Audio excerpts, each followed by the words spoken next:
Praise the lord. ఈరోజు దేవుని వాగ్దానం యెషయా గ్రంథం 45 అధ్యాయం 3వ వచనం. అంధకార స్థలముల్లో ఉంచబడిన నిధులను, రహస్య స్థలముల్లోని మరుగైన ధనమును నీకు ఇచ్చేదను. ప్రియ దైవజనమా, మన జీవితంలో ఎప్పుడు ఏ అవసరత వస్తుందో మన దేవునికి తెలుసు. ఆయన భూత వర్తమాన భవిష్యత్ కాలములను ఎరిగిన దేవుడు.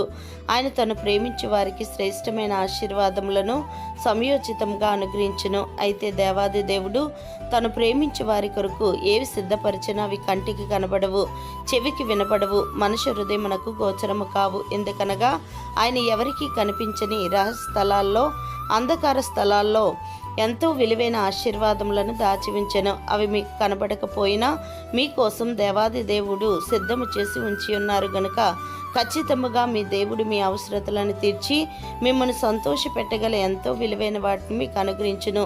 దేవుడు మిమ్మను దీవించునుగాక. ఆమెన్.